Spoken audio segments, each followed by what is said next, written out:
welcome back. Magandang araw po sa inyo lahat. And for today's episode, meron tayo ngayong unboxing and a little review and test nitong isang maliit na bagay pero napaka-importante sa ating mga camera. This is from a SmallRig.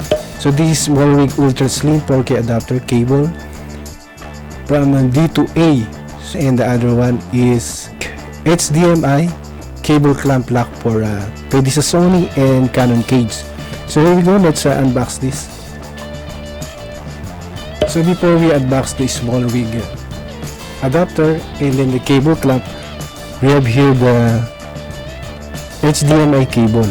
So mga abay, this is HDMI cable male to male. Meron siyang dalawang male both side kasi yung lalagyan natin is female. So we need a male and then a female HDMI adapter. So we need the HDMI cable. So let's unbox this.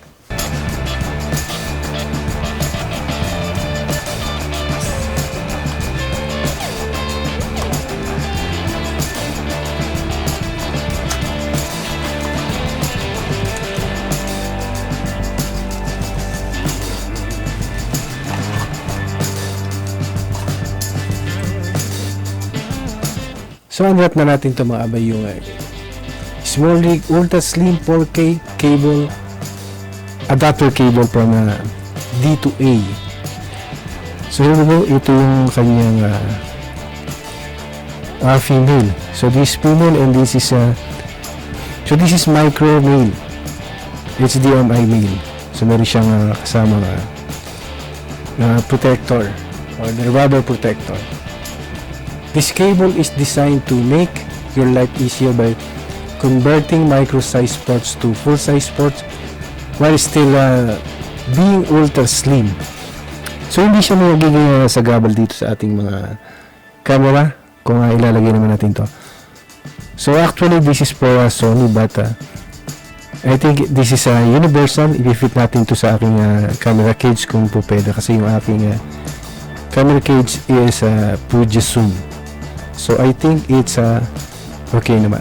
So next naman natin yung HDMI cable clamp. Ganun din siya for Sony, but itatry natin sa aking Canon cage or the Pabz cage. So meron siyang kasamang panlock. And then the Allen wrench. So kompleto siya. So this is from SmallRig mga abay. And the price is ilalagay ko na lang din uli sa description sa bandang huli ng ating vlog. So this cable mga abay is easily to connect your camera to extend the monitors or recorders without need for bulky adapter for cables. So napaka-secure nito kasi ayaw natin ma-break yung ating mga ports sa ating camera pag ilalagay natin dito. So this is the cable port for HDMI, because pag nakalagay dito yung HDMI, medyo magalaw siya, baka masira yung ating port ng HDMI micro port. So I have another one cable. This is HDMI cable to micro HDMI. So ito yung nakalagay dito sa ating camera before, because this is nga pala mga abay is for camera field monitors para maging secure at di masira yung ating port pag nilalagay na itong HDMI micro cable. So here we go, ilagay natin, insert natin that. And mga abay, this is support for 4K resolution. You can be sure that your footage will look great. So it's better to use cable 4K. So let's try to insert. So look at this mga. Pag nakalagay itong cable, nagwa-wobble siya. Napaka delikado para sa ating camera. So pag nakalagay dito, so lalagay muna natin dito yung camera field monitors. And then let's take a look kung what happened kung wala itong SmallRig Ultra Slim 4K adapters cable. So let's try it.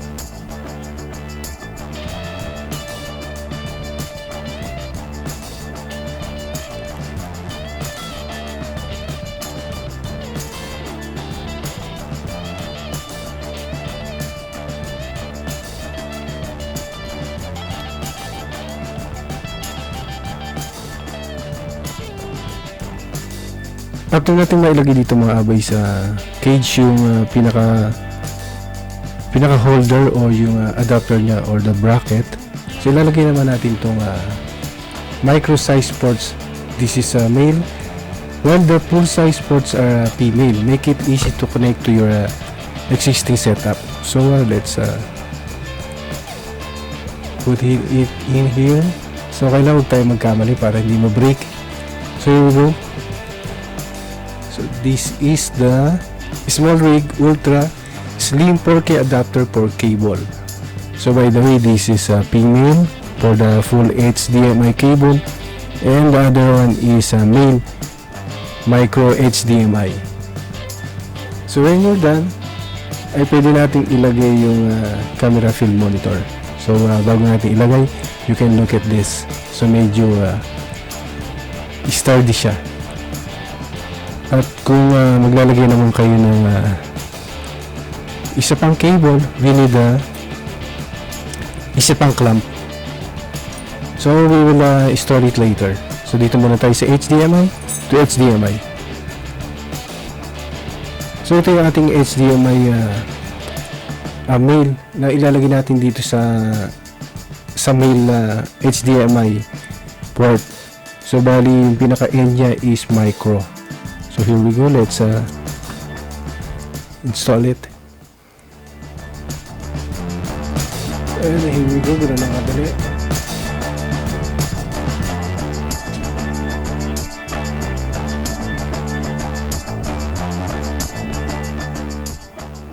So yung other end ilalagay naman natin dito sa HDMI in. And let's put some battery for the camera field monitors. And here we go, it's powering up.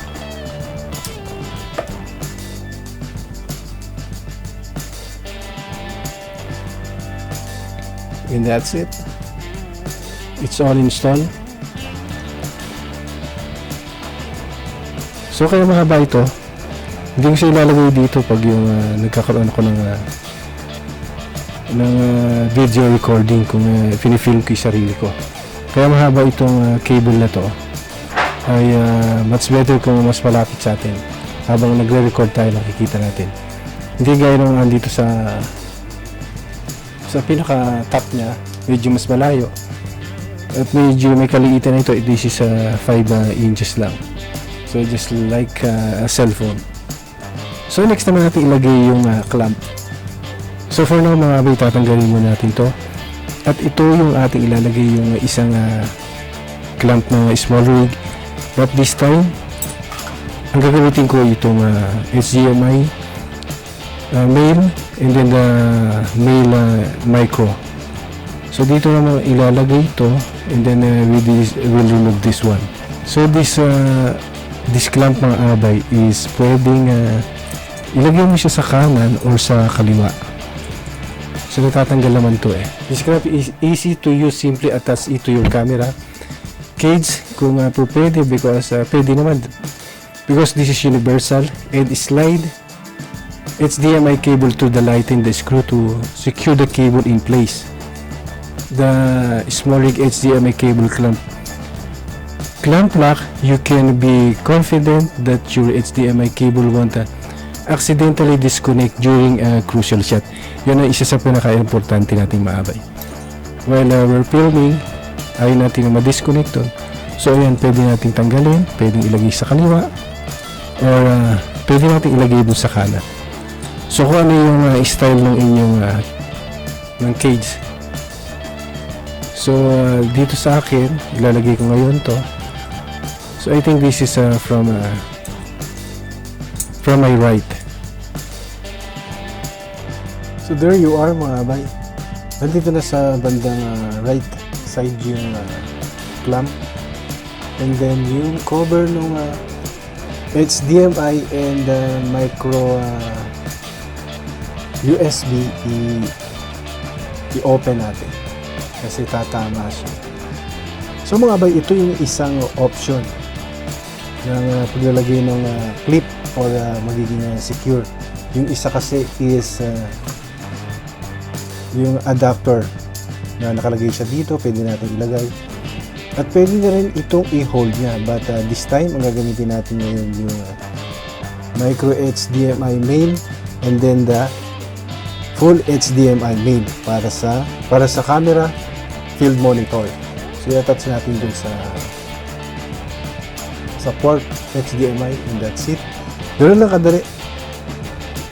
At kung nakikita nyo ngayon, nagwawabol siya kasi hindi ko pa siya na higpitan. So i-adjust ngayon natin to. Okay, and then higpitin lang natin. And that's it. Look at this. Hindi na nagwawabol yung pinaka main niya o yung pinaka puno. Hindi gaya kanina. Every time na umumove nyo to, hindi siya gagalaw. So that's it mga kabay. Ganun lang kasimple yung pinalagay nitong yung HDMI clamp. At yung isa naman na HDMI adapter ay pwede nyo ilagay dito sa medyo mas baba. Then ito na magiging source niya. Pero papalitan nyo siya ng HDMI cable to HDMI port. Pareho siyang main. So this is it. So ito lang yung isang option. So this is the other option. Kung gagamit kayo ng HDMI main and then yung micro HDMI main.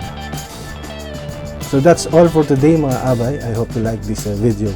Thank you for tuning in to this unboxing and review video.